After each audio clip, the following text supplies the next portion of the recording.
I've played, the amount of games I've played at this festival, I'm trying to think now.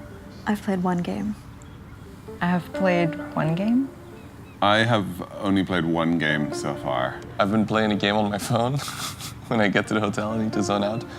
I have a really hard time playing games at cons generally because it's like a lot of pressure to finish quickly because you want to get to the next thing or you don't want to like miss out on conversations and stuff. Like, it's really weird. I can play games at home, you know. So when I'm here, I'm trying to use my time for everything else than games, actually. It never feels like the right place to experience some of the games, especially the ones that are on show. So it's about the people and their work and just getting to talk to them about their work as I see someone else play it. Yeah.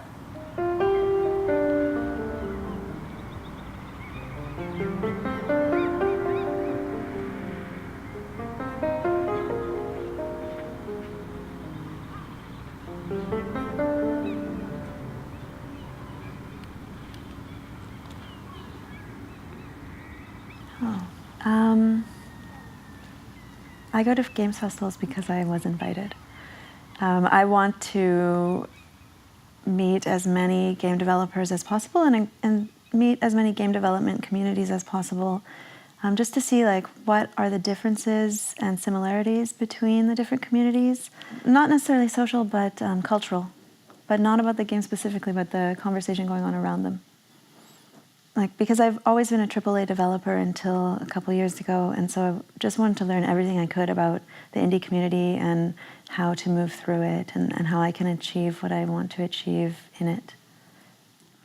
Mostly the main motivation is to meet up with my friends, the rest of the European community, and to get to spend time with them. Also, it's useful for me to show my work and to then get feedback on it. So that's the kind of secondary reason to be here.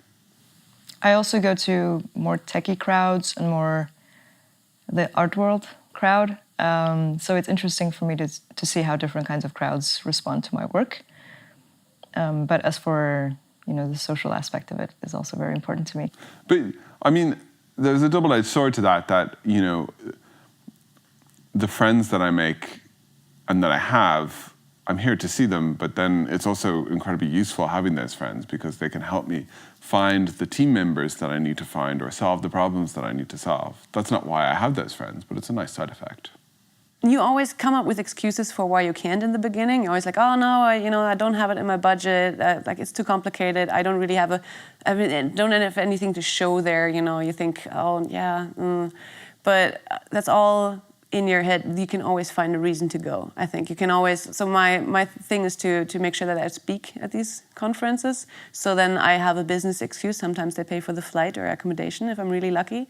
But otherwise, I can just justify it that way, and it's always worth it. Even if it's a tiny event like Creative Coast, or if it's something really big like GDC, you're always going to meet somebody really important who might change your life 5 years down the line.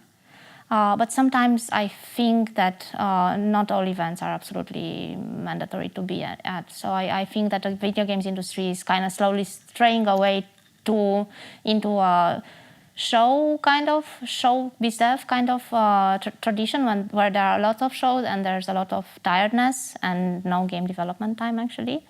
So I'm getting to a point in my life when I realize that I have to be extremely picky with the kind of events that I want to go to, and the pickiness stands in how much an event and its attendance can inspire me.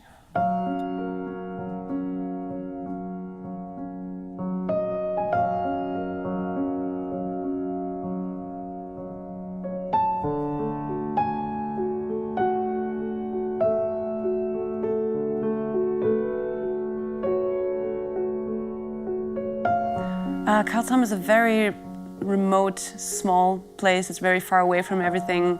Feels a bit like a strange wonderland. Very small. You can walk anywhere in the city. It has very beautiful scenery. Already a while ago, a bunch of people got together and really sort of championed. We should have video game stuff happening here. I don't know the full history, but they were giving out grants yesterday, and they said it's the 15th year in a row. That's really impressive for a place that has I don't know how many people live in Karlshamn, but I can't imagine it's that many. I lived here for a year. I moved out last August. I don't know, like I really love the city. Like it's a beautiful spot, just by the sea, and you can like take a bunch of walks. There's a little patch of forests just that away, where I would just, like when I lived here, I would go there a couple of times a week just to sit down on a rock for an hour and like think to myself. And I live in a little bit bigger city right now, and you don't really have that space. I feel at peace here. That's kind of the feeling I get when I like landed in Karlshamn. It was a Sunday, but this general vibe hasn't really changed even through the weekday. It just seems peaceful. I don't really have another word. Maybe tranquility, or calmness. Like just a sense of just being grounded, yeah. Elementally, this feels like a place of air. Like I feel like I'm closer to the sky here. Even though we're at sea level, I feel like I'm closer to the sky than I usually am at home. And I don't know, I can't pinpoint exactly what physical or metaphysical quality gives me that, but I know that I feel it keenly here. And I've been walking from the hotel to the space, and it's a very different feeling from walking in the city. I don't even feel the need to put on headphones. I'm just like, normally I'm always doing something, like reading my phone, listen to music, doing something all the time. And here I've just like walked peacefully along the water, listened to the seagulls and look at the water. It's very pastel in the way that I feel like I stand out. My aesthetic stands out very much when I go to a place like this, and I like that juxtaposition. I like being in a place that's so radically different from Copenhagen. I like little cake-colored houses everywhere. It's a little bit dreamy. It's a little bit surreal. I did find it amusing that we couldn't get food last night at 2 a.m. when we wanted it. It's actually impossible. Yeah, I had to eat a bag of crisps, some crackers, and a chocolate bar at the hotel. That's what they had. But it also feels like the people here are they don't see a lot of the rest of the world, so they're very surprised to see all of us here and don't understand why we are doing this, why we're traveling all this way, sometimes across oceans, just to hang out here together.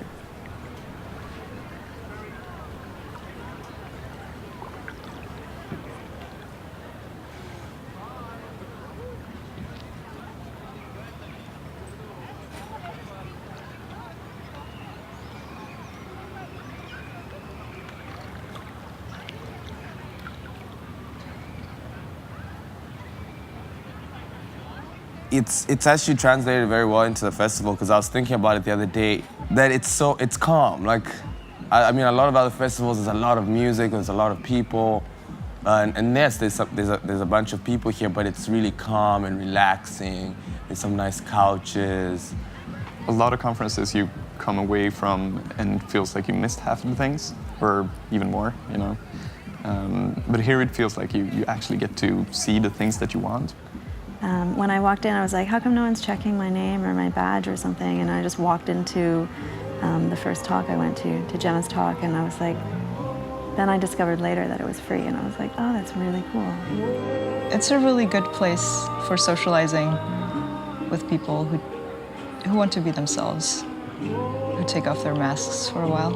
And I continue to hear this message both in the games that I see exposed and in the talks that are being prepared. So this gives me a lot of hope, and as a woman in the video games industry and as a person that's a little bit revolutionary from that perspective, I also felt like I'm not alone. And it's a wonderful feeling to have, yeah. I'm much less attracted these days. I'm going through a kind of a phase at the moment where I'm enjoying smaller things, more intimate things, smaller groups of people, and less kind of chaos and fire, more into something that's a bit more settled. It feels personal. Like it feels like visiting a good friend rather than going to a party.